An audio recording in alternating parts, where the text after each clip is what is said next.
বাংলাদেশের সরকারি চাকরিতে কোটা সংস্কারের দাবিতে চলমান আন্দোলনে হামলা ও প্রাণহানির খবর আন্তর্জাতিক গণমাধ্যমে বেশ গুরুত্ব পাচ্ছে।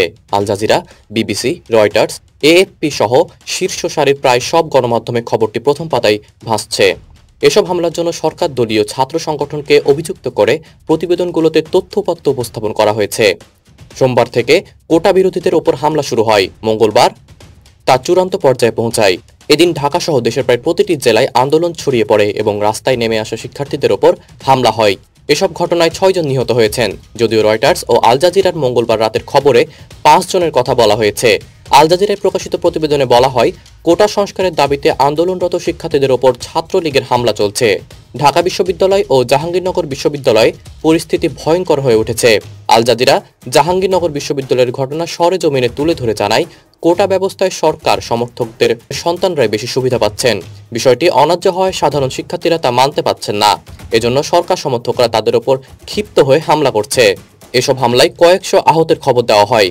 তুরস্কের বার্তা সংস্থা আনাদোলু জানায়, বেগম রোকেয়া বিশ্ববিদ্যালয়ের শিক্ষার্থী কোটা বিরোধী আবু সাইদ নিহত হয়েছেন। ওই সংঘর্ষে আরও অন্তত 22 জন আহত হয়েছেন। তারা সবাই পুলিশের সঙ্গে সংঘর্ষের সময় আহত নিহত হন। মার্কিন সংবাদ সংস্থা অ্যাসোসিয়েটেড প্রেসেও বাংলাদেশ পরিস্থিতি গুরুত্ব পেয়েছে। সেখানে জাহাঙ্গীরনগর বিশ্ববিদ্যালয়ের ছাত্রলীগের সঙ্গে আন্দোলনরত শিক্ষার্থীদের মধ্যে রাতভর সংঘর্ষ, পুলিশের টিয়ার গ্যাস নিক্ষেপ, লাঠিপেটার তথ্য দেওয়া হয়। এসব ঘটনায় পুলিশের বরাতে অর্ধশতাধিক শিক্ষার্থী আহতের কথা বলা হয়। এছাড়া ঢাকা বিশ্ববিদ্যালয়ে চলমান সংঘর্ষ পরিস্থিতি তুলে ধরা হয়। বিবিসি বলছে, ঢাকাসহ সারা দেশে আন্দোলনকারীদের উপর হামলা করছে ছাত্রলীগ। এতে 6 জন নিহতের পর সব স্কুল, কলেজ, বিশ্ববিদ্যালয় বন্ধ ঘোষণা করেছে সরকার। কোটা বিরোধী আন্দোলনের অন্যতম সমন্বয়কারী আব্দুল্লাহ সালেহিন আয়ুন বিবিসিকে বলেছেন, আমরা সহিংসতার জন্য ছাত্রলীগের সদস্যদের দায়ী করছি। তারা বিক্ষোভকারীদের হত্যা করছে। পুলিশ সাধারণ শিক্ষার্থীদের বাঁচাতে হস্তক্ষেপ করেনি। এছাড়া বাংলাদেশ সরকার কেন শিক্ষার্থীদের আন্দোলন থামাতে পারছে না শিরোনামে সংবাদ প্রকাশ করেছে দ্য ডিপ্লোমেট। আনন্দবাজারের শিরোনাম ছিল, অশান্ত বাংলাদেশ সংরক্ষণ বিরোধী আন্দোলনে হিংসা, পুলিশের সঙ্গে সংঘর্ষের জেরে নিহত অন্তত 6 জন।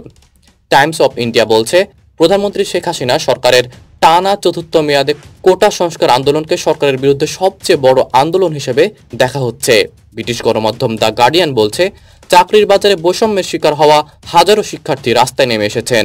দাবি আদায় না হওয়া পর্যন্ত আন্দোলন চালিয়ে যাওয়ার ঘোষণা দিয়েছেন তারা।